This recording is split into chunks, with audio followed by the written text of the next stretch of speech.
Well, welcome to Living Your Purpose, workshop number 3 in a series of 3. So we reveal all of our secrets today. Glad you're with us. My name is Kathy McGowan. I am on the congregational life staff with the southern region of the UUA. And I'm presenting today with my colleague Renee Ruchotzke from the Central East Regional Group of the UUA. And we are very blessed to have with us members of the congregation from Binghamton, New York. They have been with us in all 3 of these workshops to help tell the story of mission, vision, and making it stick. And we are very lucky to have them with us today. So they will be sharing part of the Binghamton story with us as we move through our presentation today. So this is just a brief overview of the many things we'll be covering today. And by the end of this, you'll know everything there is to know, I promise. If you've been to the other 2 workshops,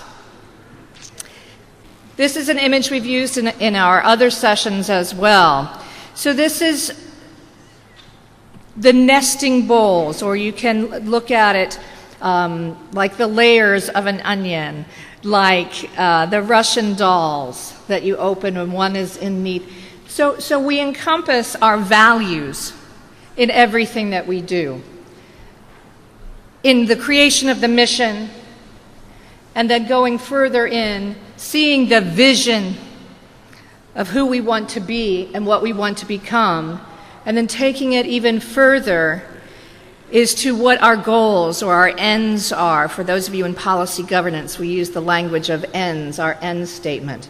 But all is nested together so that we do it all together as we move forward. And as I've said to the other people in the workshop yesterday, there is not one right way to do any of this. If there were one right way, you would all know what it is and all your congregations would have got it and we wouldn't have a workshop, right? But here we are. So we have incorporated, one of the things we've done with this workshop is we have talked to many, many people who are doing this work, helping congregations do the mission vision work, and people who have done this work. If the nesting bowls is not a visual that works for you, let's try this one. Maybe this one will help. So in the center is our core values. That is what keeps us together. That is why we continue to come to church, is there is something that we share in our community. And surrounded by that, I like to say that our values are surrounded by our covenant. And we're going to talk a little bit more about that. Above the core values is our aspirational values. If you see it on the horizon who you want to become, it is easier to become that. So we take our values with us into creating that vision of who we want to become, our aspirations of our best selves in our becoming. And that's pointing to the vow with the universe, something bigger. We are all part of something bigger than ourselves. Individually, as a community, we long. We have a dream of something bigger and larger that we can be an active part in. That part of that longing is perhaps our vow with the universe. So all of that is part of our personal alignment to take us toward this beloved community that we are trying to be a part of and to create. And as Unitarian Universalists, we have a very unique role in that because we are a covenantal people. We have at our center our relationships. Who we are is how we relate with one another, and being in covenant and relationship to each other is our responsibility, and it's our great gift to each other. And that is what holds us, and that is how we move through this pull of values and vision and vow, is we live that through our covenantal relationships. So, in short, if you've been here through all 3 workshops, here is the key to everything that we've been talking about. Everything. You ready? All right, here it comes. Just live your values and mission and vision. That's it. Just live it. Can you do that? Easy. Easy. Just everything that you do in your congregation, just make sure it aligns with your mission. And I say that in jest, but I actually really mean it. That's really how simple it is. If you have really done the good work as a congregation to discern what brings you together, what are those transcendent values that mean so much to you that you are willing to give up other things? You are willing to move from the I to the we. You'll give up this piece that is important to you, but you're willing to give it up for the we of beloved community. Those core values, if you've done that discernment, and then you've put it to, this is who I want to become, with you, in covenant, as a beloved community. This is who I want us to become, because I see that a world that is bigger and better than the current one we're living in. And how you do that, that's living your faith. And Peter talked about that this morning, didn't he? You know, how we live our faith is what he was kind of talking about, getting religion. You know, we need to be living. We have a saving faith in Unitarian Universalism. Amen. Thank you. So we have this faith, but we need to live it, and not just in our congregations, out into the world so that we can create the world that we dream about, so that we can be the change we want to see in the world. Are these words sounding familiar to you? Yeah, that's kind of religious language, isn't it? So getting religion means, for us, doing it together because we are better together, and in covenant, which means taking responsibility for my own actions and how it affects my relationships, to become a better person, a better community, to make a better world. This session is called Making It Sticky, because that sounds really nice, Kathy, but how do you do that? Well, that's exactly what we're going to talk about today. So, just simply do it. Live your mission in all that you do. How do you do that? One of the keys is having a cohesive leadership. I do startup workshops with congregations, and they say, who should be, this is when a new minister perhaps or a new religious educator comes in, how do we be together? I said, well, I need all of your leadership there because we all need to be talking on the same page. So I have congregations that never thought, for example, to invite their religious educator, their DRE, to our startup retreat for the new ministry. But this is a core person in leadership. So everybody has to be on the same page. Some of you that don't have ministers, it's still your core leadership that has to be on the same page of what is our mission, what is our vision, and how are we going to live that in the world. So having cohesive leadership. So there we go. At the top we say staff. That can be anybody. And I would say lay leaders, if you don't have a minister, it's still those people in the key leadership roles to move you forward.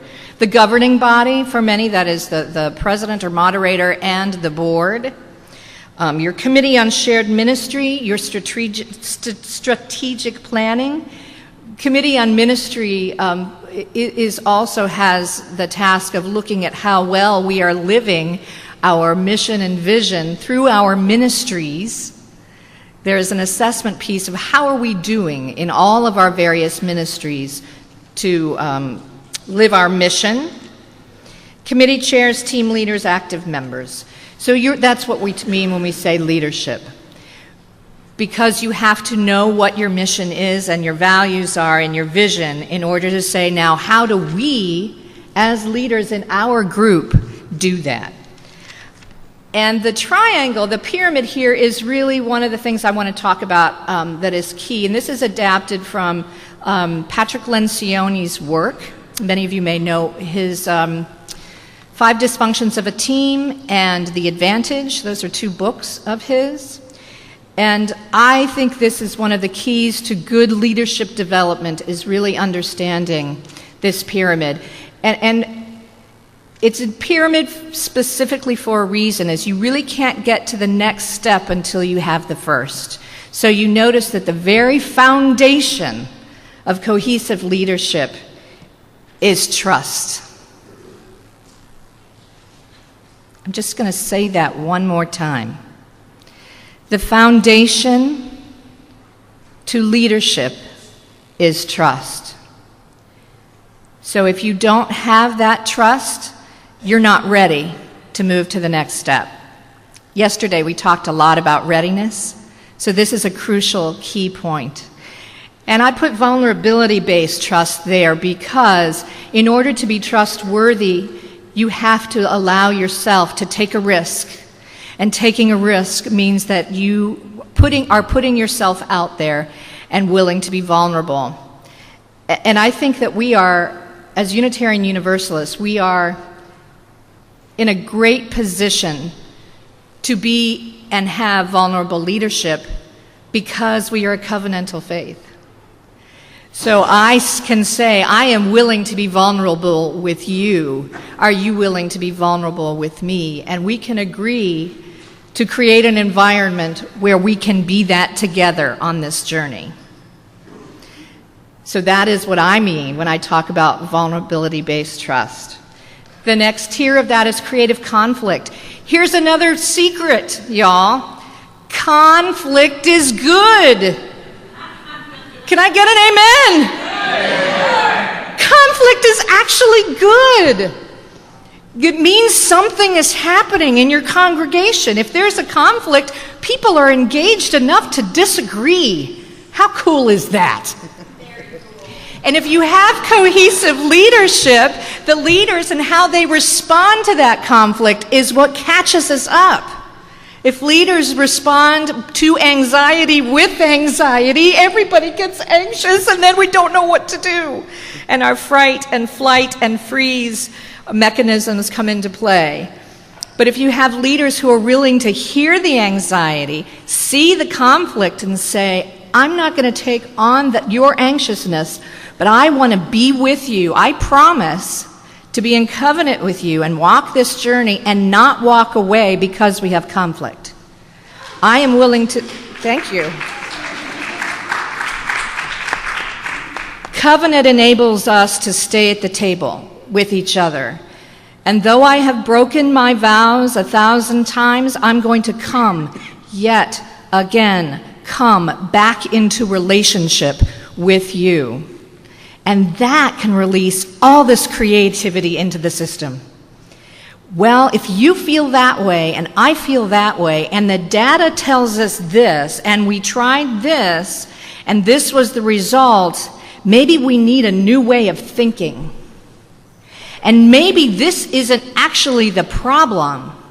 Maybe there's something underneath that problem that we've been trying to put a Band-Aid on, that there's something else we should actually be getting to.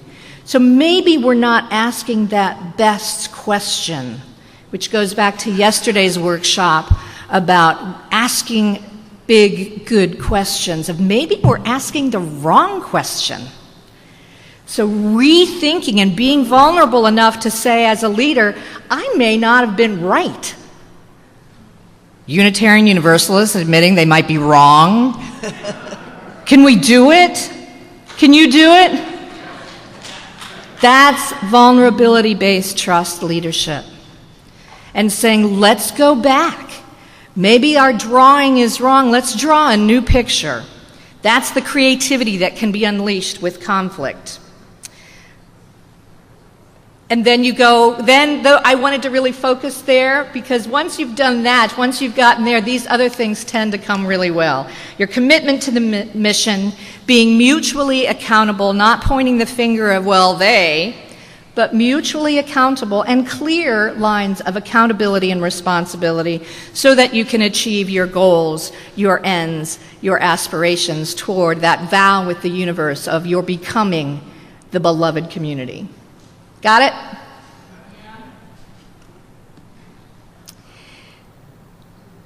So, Binghamton has been with us through these workshops to tell their story.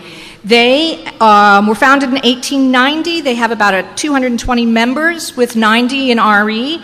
Their average attendance on a Sunday morning is about 165.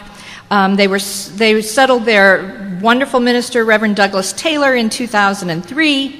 And they've been doing this missioning, visioning work as part of an overall process they've been involved with. They've been doing that work for the past 3 years. So they have a great story to tell.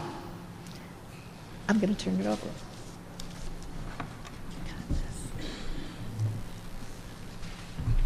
So I welcome with us today, we have Lynne Theophanis and Shawn Steketee from Binghamton Congregation of New York.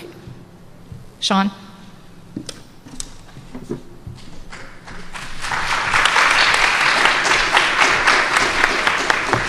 Thank you. I'm Shawn Steketee, and we used to have a nominating committee. They met a couple times before the annual meeting to provide us with a slate of officers or leaders, and the result was me. I had barely been a member for 6 months. Sorry. Can you hear me better now? Okay. We used to have a nominating committee, and they used to meet a couple times before the annual meeting, provide us with a slate of leaders, and the result was me. I had barely been a member for 6 months, barely been a UU for 6 months, and I was asked to be moderator-elect. I didn't know what I was getting into, so I said yes. And here I am today. Realizing that we needed to develop and equip our leaders a little better than that, our nominating committee reinvented themselves and became a leader development and resource committee.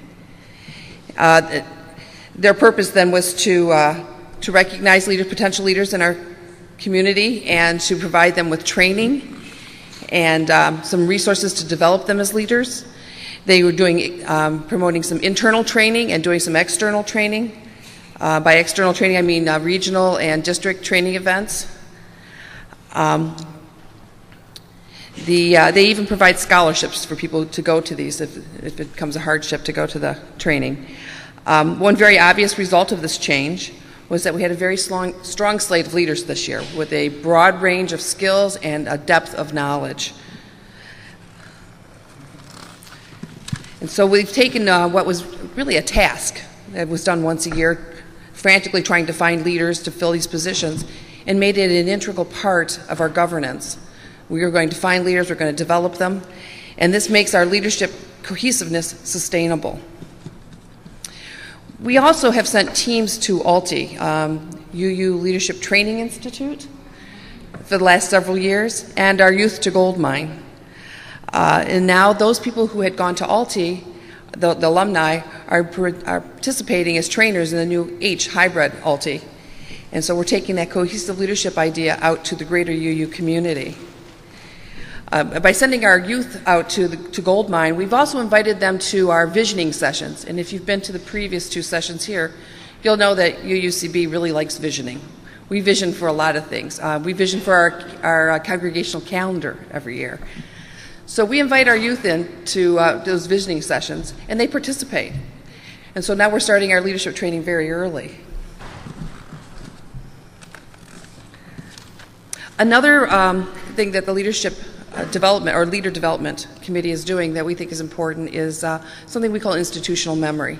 It was started by our program council, and what that is we are creating job descriptions and procedure manuals for our committee chairs and other officers, and this gives us something to go to when a committee chair disappears, just stops being the chair, or sometimes even your committee membership is gone. I don't know if that's happened to you, but it's happened to us a couple of times.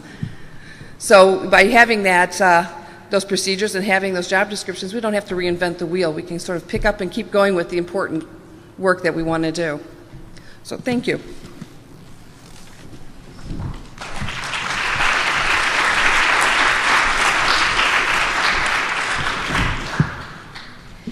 I want to go back to this slide. I said the key is just to do it, right? One of the things that keeps us from living our faith, living our mission, values, and vision, is what we call accidental values. And this is actually my favorite piece of this slide, is that there are things that are not on our mission statement, that were not in our values that we decided, they're not in our vision, but they keep us down from becoming that congregation that we want to be. It's some of those things that if you've lived in your congregation for a very long time, it's so much part of the water you swim in that you don't even know is there. And so a process like this can sometimes bring them out. And if the process doesn't bring them out, trying to live it, the just do it part, they become very obvious something's going on. It's the things you keep bumping up against time and time again. One of the examples I like to use when talking to Unitarian Universalists specifically is we are the faith that loves everybody, right? Worth and dignity, everybody, all souls, all of some of these things that we say as Unitarian Universalists. And sometimes that love for all can masquerade as we don't talk about the things that don't make everybody just happy. As my colleague Connie Goodbread likes to say, making people happy, that's Disney's job.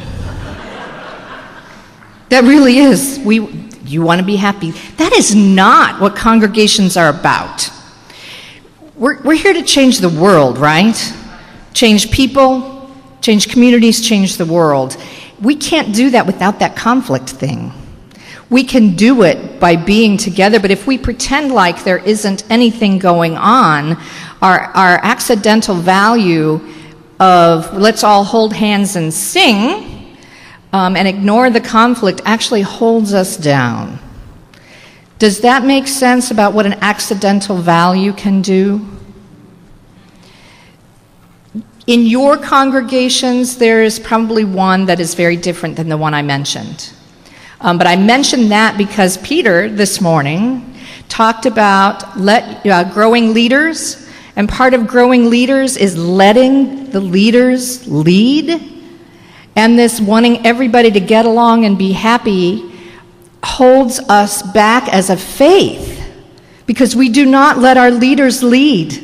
We think that because there's conflict, there's something wrong with those leaders allowing this conflict to happen. And we point our fingers and we say to our leaders instead of supporting them through making hard decisions and standing by them when they actually make a stand and stick to it and support them because we elected them to do something. Now we need to allow them to do the job we've elected them to do. So that's how I'm tying accidental values to what Peter said this morning about growing leaders. Let them lead.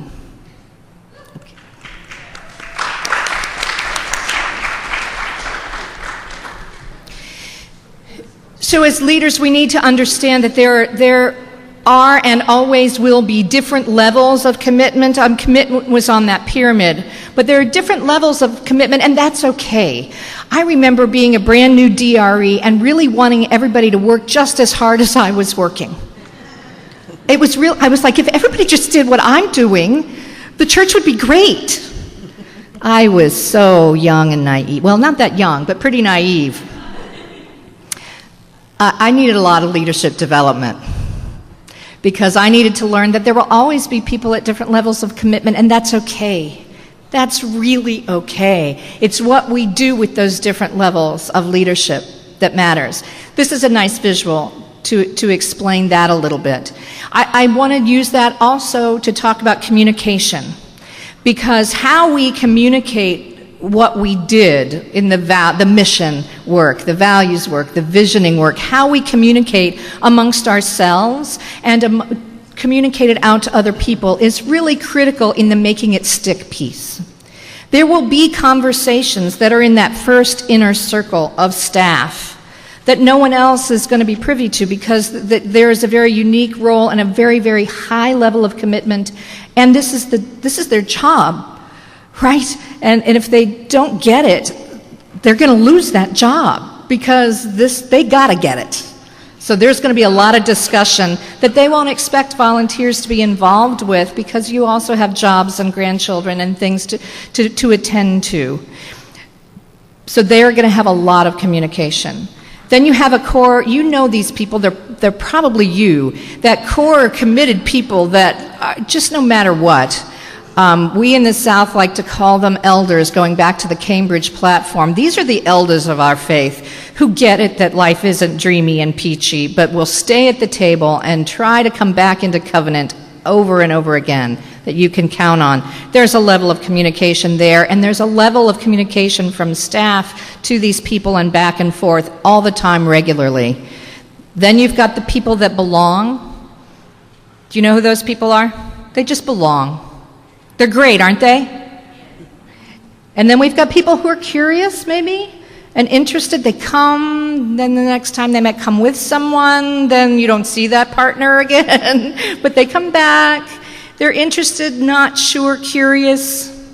And then there are people who are completely oblivious to, I loved going back from General Assembly and saying to my congregation, how many of you know what General Assembly is, and having two hands pop up at the Sunday morning service.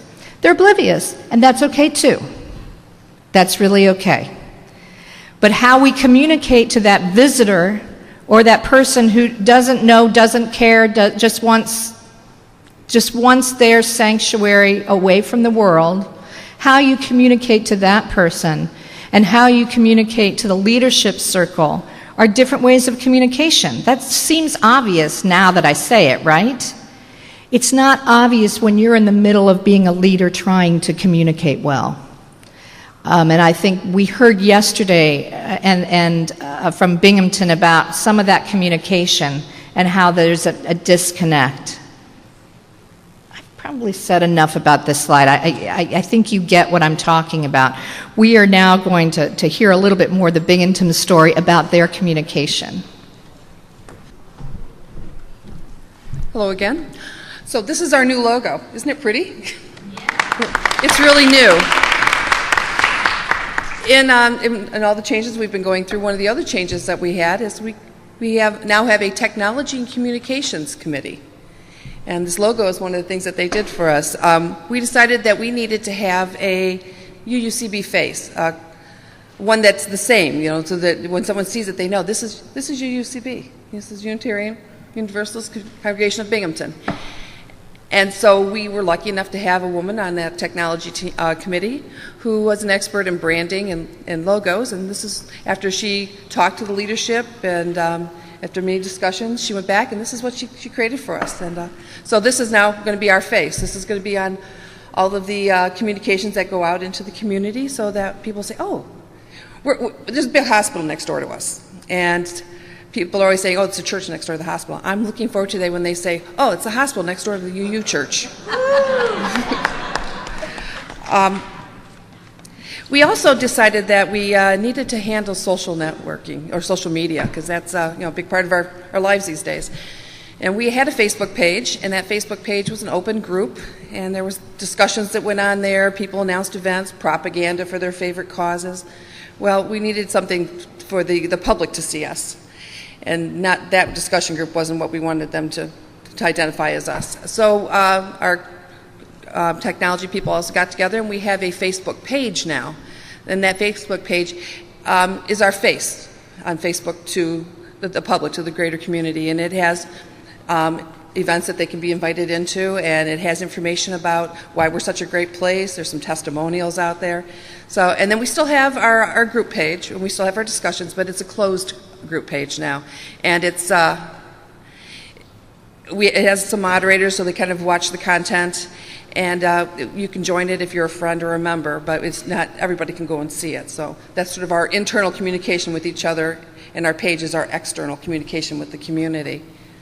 And most recently, our Technology and Communications Committee has prepared policies for how we're going to use our public media and how we're going to use our logo so that we can have sort of a cohesive identity out there in the community. So I think that helps to, it helps to keep us, make sure we're aligned. We're going the direction we want, and that our communication is aligned with our vision and our mission. Thank you.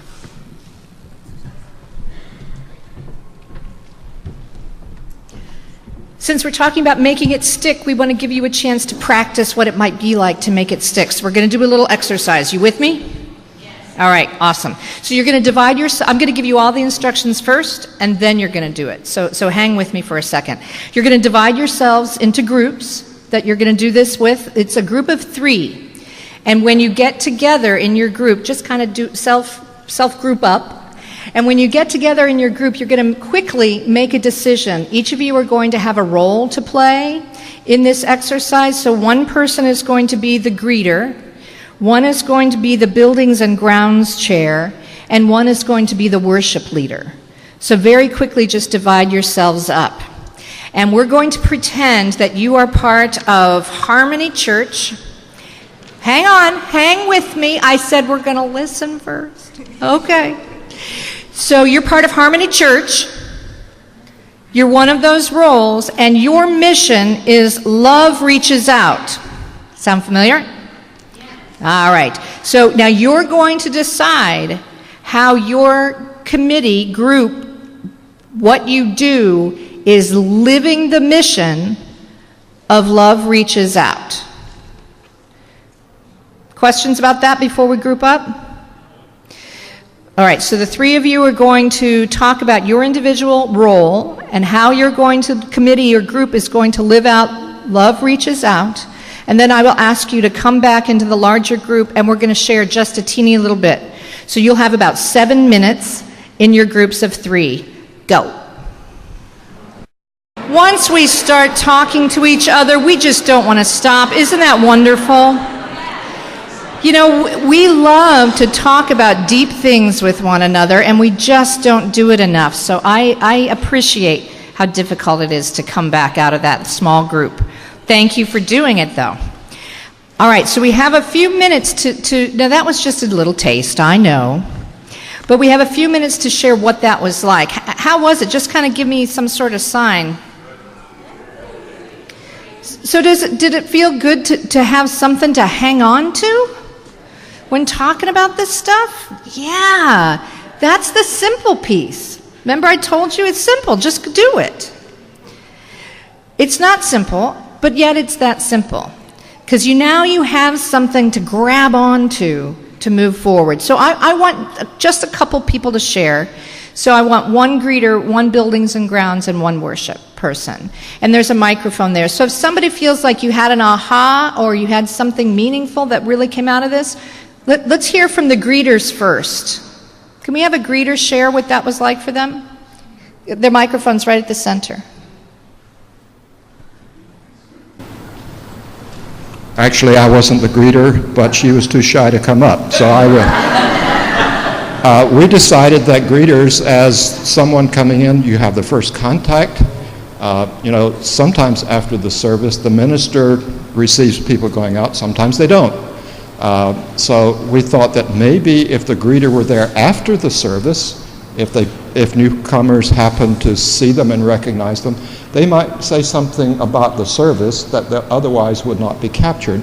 We don't generally do that in our congregation, but maybe if somehow the greeters would do double duty and greet people as they were leaving, it might gather some intelligence that would be useful.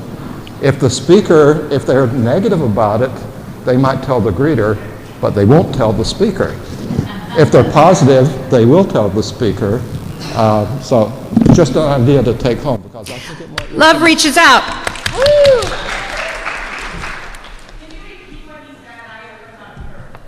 So when you come to the microphone, make sure the microphone is pointed at your mouth. That will be helpful. What he was saying is that there was a thought that in order to embody love reaches out as a greeter, what you might want to do is not only greet people as they come, but greet them as they leave, so that you can have an interaction of reaching out and being in relationship with them on their way out. And you might learn some things, and they might feel love reaching out to them. So a dual role for greeters, so props for that. We had a greeter, so could we have a buildings and grounds person next? Come to the microphone. We started off with a couple of ideas. One was to clean up the yard around the church, as it's on a main street in the town. So as people drive by, if they can't see the church and how beautiful it is, they might not be enticed to show up. Second is make sure we have adequate signs for communication to the community. One is to put up a wayside pulpit, if everybody is aware of what that is. But the second is to have a sign which announces what the sermon or the topic of the service is every Sunday. And that could draw some people in. But then, as we were talking among us, we realized that we didn't understand exactly what Love Reaches Out was. What was the mission? So the Buildings and Grounds chair had assumed it was reaching out to the community, but my co-leaders said, oh, it's also reaching out to the members of the congregation. So they suggested that the Buildings and Grounds chair build a memorial garden to help reach out to people within the congregation. Awesome, thank you. Let's give them some love. Good work. So what I heard from that and what I love is love reaches out can have different meanings. Even though we were all in the same room together and all heard the lecture, we can take different things. So love reaches out to the community. Love also reaches out to the community within. So what we mean by love, what we mean by community, all is open to interpretations. We're going to get to that in our next section of how do you keep all this stuff straight. Worship leader, could we have a volunteer, please?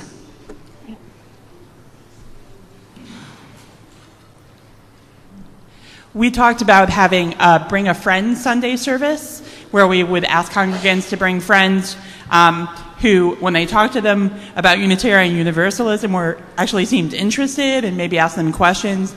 Bring those friends, make it an intergenerational service. So if the friend said, oh, but I have children, that's okay. Bring them too.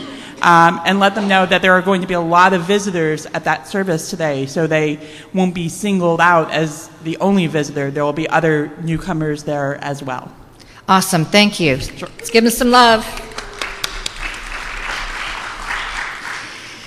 So one of the things I liked about what you said was, and tell them there are going to be a lot of visitors here today. That's that communication piece. How critical is that to the success of your love really reaching out? This also goes to what we talked about yesterday in the readiness piece. If you say we're going to do this big thing, and the people who are in the know are excited about it, but you don't tell the people in maybe another one of those other circles that you're doing this, people aren't going to feel the love if your greeters don't know about this big initiative of inviting a friend Sunday.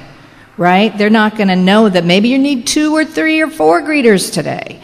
So that communication piece, again, it seems like a no-brainer, but when you're in the middle of this stuff, it's hard to remember to communicate out.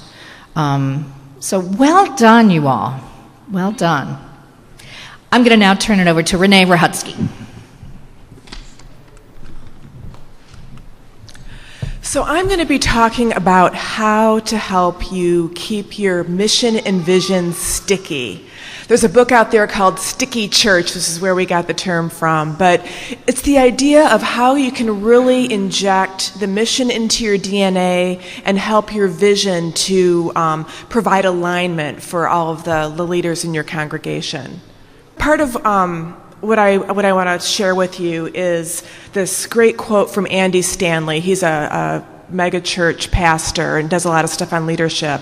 But I love this quote. Your mission is what's hanging on your wall, and your system is what's happening down the hall. So part of making your mission sticky is to constantly be looking at the system of your church. How is your governance serving the mission? How is the budget serving the mission? Really having a feedback loop, an alignment and a feedback loop on how you're doing with your mission. So the alignment metaphor I want to use comes out of my engineering background. I started engineering back in the good old days with a pencil and triangles and a T-square and all that sort of thing. And so whenever I started a drawing as an engineer, the first thing I would do is I'd get the T-square out and I'd strike a horizontal line. And that everything else, and eventually a vertical line, but there's basically an axis, and everything else referred back to either the horizontal or the vertical line. If I wanted to, make an angle, I would use that as my reference point. So when you think about alignment, think about there's this reference that you have, your vision statement or your strategic plan goals, and that's always going to be the line that you refer to. So in engineering, you have the drawings, the blueprints, but then you go out and actually build the thing, right? And so what you have when you're building, the horizontal you figure out with some sort of Plumb device, like level. And for the vertical, you have what they call a plumb line. It's a string that has a weight on the end of it, so you know that you always have a good vertical line. And these are tools that go back for, hundreds and hundreds of years. And they're really awesome when you are doing things like building a house. You have all these straight lines and things that you're working with, and it's really easy to align with the straight lines when you've got, nice straight 2x4s and things like that. When you're building a stone wall, it's a little bit trickier because the material that you have isn't quite as square, right? This is the stone wall my husband built. And there's a little bit of shaping you can do with a hammer, but really you have to just figure out what you have and how you're going to build with what you have. And this is kind of the way we have it in church, right? It's not like you get to pick all the volunteers that you have and what their passions are. You have to kind of look at each volunteer, each member of your congregation, and see how they fit into the bigger picture of your mission. So part of what this idea of having a plumb line or some sort of alignment statement is you as you're fitting these rocks together, as you're fitting all these different individuals with all of their unique gifts together, you still have a way of aligning yourself as a congregation with your mission. Back in engineering, we had this thing called tolerances that I was thinking about as I was working with this metaphor. And so there's this idea of, sometimes the tolerances are really tight, like on an airplane design, you want things to be like within a thousandth of an inch, right? But sometimes, like when you're building a rock wall, you can be within 2 or 3 inches. So part of it, as you're thinking about alignment, is also how close do you have to be to this? Some things, like your finance committee, you want really tight standards. Other things like worship, you might want a little bit more, flexibility in what happens in worship and how it aligns with your mission. So what these plumb lines, this idea of plumb lines, is really providing yourself a portable statement that can help your leaders and guide your leaders as they do their work. We talked a little bit about, having the 3 words that help to guide you. Binghamton has 3 words: transcendence, interconnection, and compassion, right? So those are the 3. So there are 3 guiding words. When we do mission work, we usually say you want to make your mission statement portable and be able to say it in 3 words. That doesn't really describe the wholeness or the fullness of your mission statement, but it does give your folks something that they can just refer back to. So you heard Scott Taylor talk this morning about some of the work that our field staff is doing. And he's given us 3 words, which are interconnection, we're going to help congregations connect with one another; innovate, let's come up with new ways of doing church; and impact, let's help spread love out in the world in our own unique Unitarian Universalist way. So as you can see, I've got those, I didn't have to look at notes. Those statements are portable, they're in my head. And we do this, right? I mean, there's different portable statements that folks use for different religions use, different situations. The one day at a time, just remind yourself that I just focus on what's happening now. What would Jesus do? Those bracelets were handy, but that was a portable statement for folks. Standing on the side of love, we kind of know what we mean by that, and it's a nice portable statement. So the idea is you want to have something for your leaders to use as that portable statement so they can just refer back to it to help keep them in alignment with your mission. So I have, I'm going to turn it over to Lynne here from Binghamton to share a little bit about the challenges they had with a not quite as portable as you want. Maybe it was a mission statement that had wheels on it rather than something you could actually carry. Good morning. Can you hear me? Maybe. How about that? Okay, great. So I want to lift up a piece. Okay, great. So I want to lift up a piece about our mission statement and talking about making that stick. If some of you came to the first session, we talked more in detail about our mission statement. And we went through a process that I'll just recap briefly, where we did a lot of visioning about our mission statement, and then we had some poets craft the mission statement. And the first time that we brought this up at our meeting for approval, it did not pass. So back to the drawing board. There was some disagreement in that meeting about the mission statement, and we were in conversation that some people didn't feel comfortable with. But the great thing is, we moved past that. We kept going. We did more visioning. We sought input from people, and the poets came up with another mission statement using the same 3 words that came out of the first process. And a few months later, the mission statement was presented and it was approved. Yay, right? Okay, we're good. Except that I experienced something in the halls and in the social hall and before and after meetings that I was hearing from some of our congregants. It was almost like, now that we had gone through this process, great, they wanted us to have a mission statement, we approved it, they got what they wanted, we're done, right? This didn't sound to me like we were living our mission statement, like we were resonating with the words that we had worked so hard to create together. And that bothered me and others. So at the threshold meeting, planning meeting that we had, we talked about this as a group. What can we do? We didn't call making it stick, but this is really what we were talking about. What can we do to take those words and not just have it be a statement that gets put somewhere and we say, great, it's done, and we don't live it, we don't feel it. So we came up with an idea of creating a video or a PowerPoint presentation that featured the words of our mission and showed us living out our mission. Because really, in reality, we already were living out a lot of our mission. And we put together a video and we presented it at our annual meeting. And I think we're going to let you see that now. And then I'll talk a little bit about that afterwards.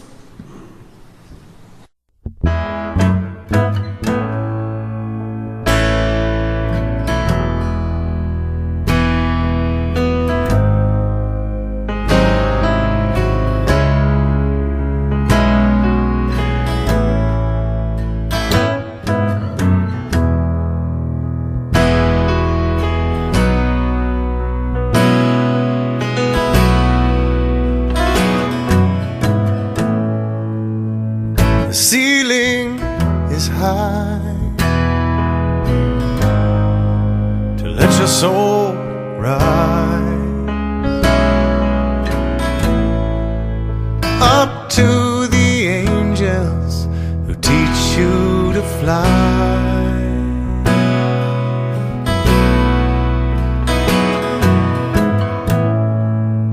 And when you're weary of clouds,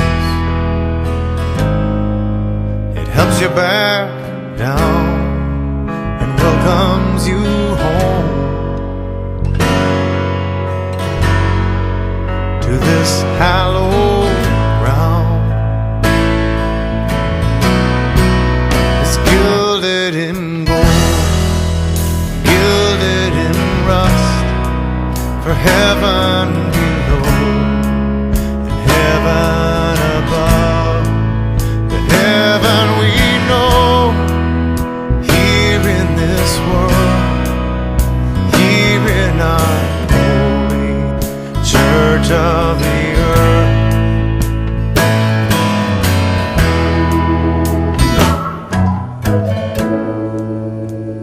And the windows are wide,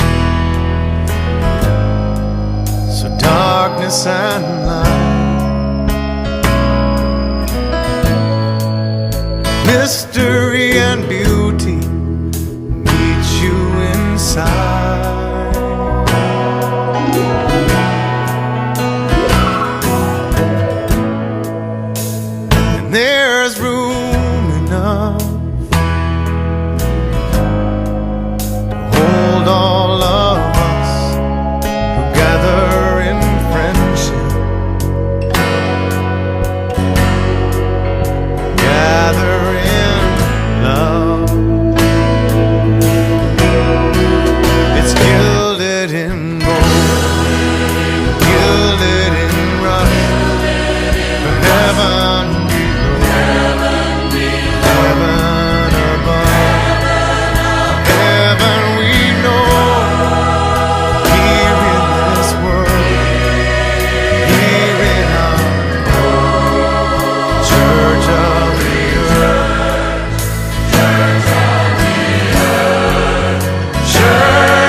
sunrise.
I still get teared up watching that, and I've seen it many times. What I can tell you is the same people that were somewhat apathetic and not feeling connected to the words, I was in that meeting and watched their response to this presentation. People cried, people stood up and cheered. All of a sudden, the words that they didn't relate to, they realized were part of all of us. It wasn't a we and a they, it was an us. And it was really powerful, and I just wanted to share that example of making it stick. Thank you.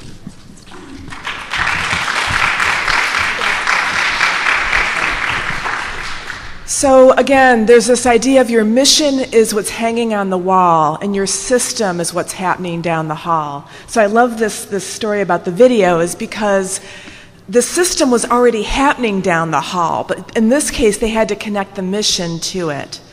So I want Lynne to also to share another story about some of their current struggles and how they're addressing them. Hi again. Okay. So the process of creating the mission statement brought us as a congregation into a place where we had tried to avoid that place. We were really good at avoiding conflict and disagreement. We had it, but we'd leave it alone and walk away before we really came to a healthy resolution of the conflict. So going through the mission statement and having it rejected and going through the process of coming up with another statement was a very healthy process for us and brought us into a place where we were more comfortable talking about things that we didn't agree about. So fast forward to the present time when we have to talk about money, and we don't have enough of it, and we have a deficit budget. And in the past, this would have been a conversation that would have been avoided. And I can tell you that the process of going through the mission statement conversation prepared us and paved the way to let's just dig in as a community together and talk about this. We're going to disagree. There's some of us that are going to leave the room feeling that their needs aren't met, but we'll come back in and we'll keep talking and we'll get through this together. So I think that's another example of the making it stick with the alignment with the vision and the mission and working through things as a community. Also, another process of making it stick, dealing with budget issues, is that we've changed the way that we ask committees to submit their budget requests. And we ask that they align their requests with the the mission statement that you just saw featured in the video. So in other words, as an example, I was chair of the Social Justice Committee, and when I put in my budget request, how did that help us celebrate and cherish our interconnectedness, or encourage growth and transcendence, or act with justice and compassion? So when I said that we need money to help us keep making the salad once a month for the Methodist Church across town for their community dinner, I said that's an example of acting with justice and compassion. It's also an example of celebrating and cherishing our interconnectedness, both with the people that are eating the meal and with that other congregation with whom we're working to help provide that meal. So that's just a small example of how we can make our mission and our visioning stick through the budget request process as well. It helps us to remind us what our purpose is, what our focus is, and why we want to request the money to help serve out our mission. Okay.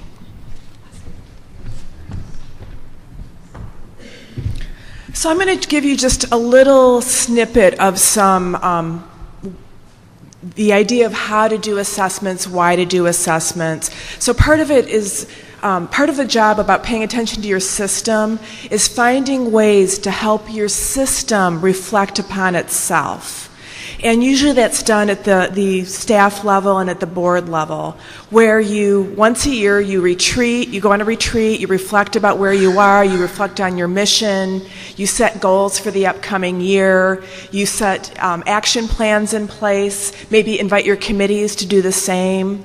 And then you also measure what you're doing, find ways to measure it and adjust course as needed, and then report on what you did, and then start the cycle all over again.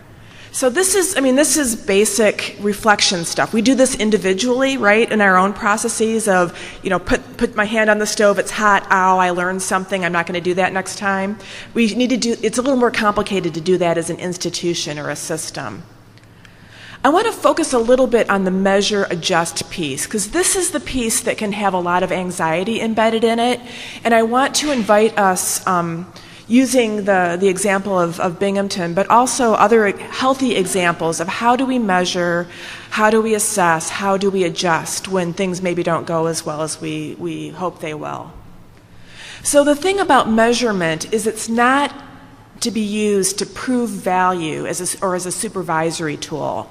It's a way to reflect on what worked, what didn't work, in order to foster growth, both in the organization as a whole and in your leadership. So, everybody can take the little piece of what went great, wow, your idea of heading these cottage meetings was brilliant and that worked really, really well. Or, next time we know, to not just give a fully formed mission, go from this part of the process to this part of the process of our missioning without involving the congregation in the in-between bits. So all of this is an ongoing learning process. The important thing when you think about measurements, and there's no right way to measure how a congregation does, but there's lots of wrong ways. And I think the one kind of maybe plumb line that you can use is just to think, does the membership have a meaning that supports our mission? So maybe counting the numbers of visitors that you have isn't quite as important as counting how many visitors leave with a big smile on their face after participating in your worship, right? So again, Patrick Lencioni has a really, I don't remember which book of his this talks about, but he talks about this, we want people to have a wonderful experience at our congregation. How do we measure that? The numbers don't necessarily tell the story. Patrick Lencioni, Lencioni. The Advantage is probably the best organizational health book I've ever read, and I steal from it constantly. So I want to talk about two different kinds of measurement. One is the measurement of ministries. We talked about the Committee on Ministry or Committee on Shared Ministry is often the group within the congregation that provides this measurement. But you want to be able to have some dashboard indicators. So you do want to track, visitors and return visitors and all that kinds of stuff, and just kind of have maybe hits on your website, things like that. to get a sense of what you're doing right with these at-a-glance kinds of measures. But the other piece is to really reflect on what's going on in your church that has oomph, what has a lot of energy, and what's getting a little bit stale. And again, I mean, part of having your alignment of your church leaders, as well as being able to have the difficult conversations, maybe we shouldn't be, I'll pick on garage sales or rummage sales because that's one of my favorite things to pick on, but do we really want to invest 500 volunteer hours in an event that generates $300 and completely takes over the church building for a week? Those are kinds of conversations that you might want to have. Or is there some programming going on in your church? I know that there's sometimes the forum that's been going on Sunday morning in the prime space, but there's only 14 people there and the space seats 50. Maybe reallocating the space would make sense. And then the other piece is the individual assessment, and a lot of the leadership development stuff we talk about includes this piece. So not only is how the church doing as a whole, but how are we replenishing our leaders? How are they being fed? How are they being given opportunities to share their gifts? There's an awesome workshop at 5 o'clock on this by the UU Church of Delaware County from Media, Pennsylvania, over in the conference center, 5 o'clock. They are doing it right. But again, it's this idea of making sure people are equipped for the ministries that they're doing, and it's also helping them to grow spiritually. So I want to shift so one piece of this, okay, there's the living into the mission, but then there's that longing piece. There's this idea of if we really are able to live into our mission and really have alignment and really have the agency as a congregation to do something, what might be a totally amazing thing we might be able to do? There's an article that came out probably a decade or so ago called About Big, Hairy, Audacious Goals. And these are things like think of Henry Ford and the Model T, that everybody should be driving a car. That was a big, hairy, audacious goal. Or Steve Jobs and having the iPhone and the whole idea of the eye technology and smartphones and things. That was a big, hairy, audacious goal. My big, hairy, audacious goal is to have every single leader in the Unitarian Universalist Association be awesome and be aligned and have all this knowledge and be able to apply it. That's my big, hairy, audacious goal. So we wanted to give Binghamton a chance to share what their big, hairy, audacious goal is.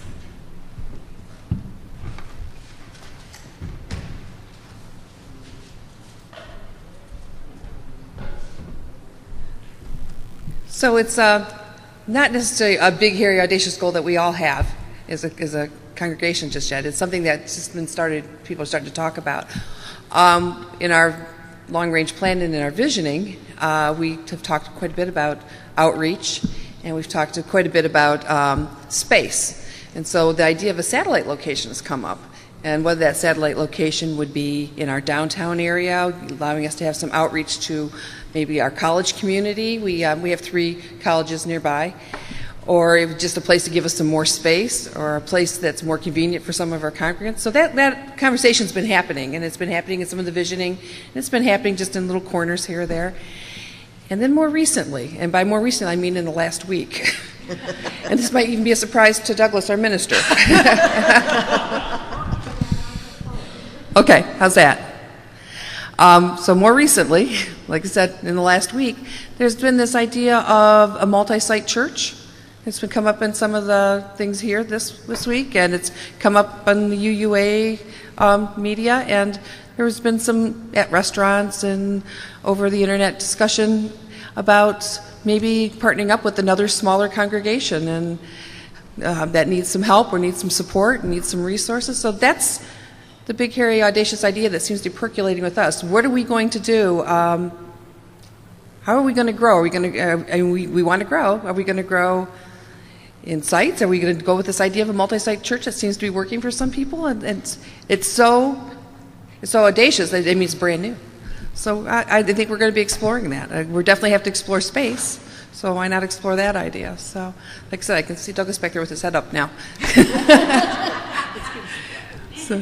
So we'll see where that goes. It'll be interesting. It'll be exciting. But those are the kinds of things I think we're looking forward to in this whole long-range plan envisioning, is that what can we do next? What's brand new? What'll get us excited to keep doing this?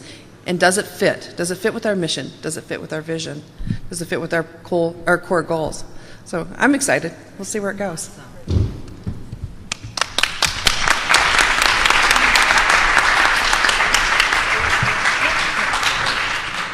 So we had hoped to leave some space in the scheduled time for questions. We will be happy to answer them. We'll go ahead and use the mic and stuff. For those of you who have to scoot out, I know there's an hour before the next workshop starts, but some of you might want to eat lunch. But we are happy to stay here as long as at least another 10 or 15 minutes if folks have questions. Hi, I'm from Stony Brook, and we're doing some of the things that you're doing. I am sorry that I have a 2-point question. It sounded like what you just said is that your congregants are excited about change. Is that possible? Wait, let me get this. At the earlier sessions, you may have heard that we went through Smart Church or Healthy Congregations training, and a lot of people in the congregation attended that. I think what it's done is made us much more comfortable with change. Okay, so you think it's the training that did that? Because earlier when you said the program council is creating job descriptions and procedural manuals, my big question here is how do you get them to do that? We've been asking for 2 years for just, a paragraph on their procedures. And then my second question was about you're changing your nominating committee to a leadership committee. That was a threshold thing that we tried to do, and like most of our other threshold things, at the end of 2.5 years when we tried to implement them, they collapsed. The new people on the nominating committee were kind of brought to a meeting and reminded, remember when you signed up for this, we were going to have this leadership training thing all year long, and 2 of them freaked out and quit, leaving 1 person to do the nominating committee. So I'm just wondering, how you think the leadership training is kind of the main key ingredient? Okay, thank you. So one of the first things we did at Binghamton is we scheduled the Healthy Congregations training, and again, they had a large, pretty much all of their key leaders attended it. So they had shared language, so when anxiety showed up in the system, they had language to describe it and identify it. Again, it's one of those things that, in retrospect, I think we would have had all of our threshold congregations do that as step 1, just because we found that helped build the capacity for change, and we saw it with the Binghamton congregation. Okay, so as many people as you can get, just like you and you and you and you and you and yes, you. I mean that's part of the reason we're offering it on the online. We have the online version of the Hybrid Leadership Team Institute because we want to make it accessible, affordable and accessible to your younger leaders as well as the older ones who can afford the several $100s or whatever plus the time. So right. That's part of why we're doing that, because we think it's so important. And I wonder if some of the principles might come, we might have a town meeting about, okay, here's what some of the leadership principles we're learning. Do you think boiled down it might work, or you think that might create more anxiety? I think it's best to really have them experience it, because you want them to feel it in their bones. We intellectualize about a lot of things, but really to embody what it feels like to be, to experience anxiety and to not really control manage your own anxiety so that you can be present to the anxiety of others without letting it affect you. And that's part of what helps a leadership team be cohesive. If all of them are doing that, then you really have the capacity to lead change in your congregation. I think that's my opinion. Cool, thank you. I'll just add to that too. We so often address the stress of time in our congregations, we just shorten things and think that's going to help. Often it doesn't. So having the content and process be key, not by when you're going to get things done, is critical from my experience in success. When the clock dictates a process, it's often a problem. So you might create more anxiety than alleviate anxiety when you let the clock dictate your processes. Excuse me. Could you repeat the author that you noted in no right or wrong way? Was there a specific book, author, or system? Yeah, the one book that I recommend is Patrick Lencioni, Lencioni.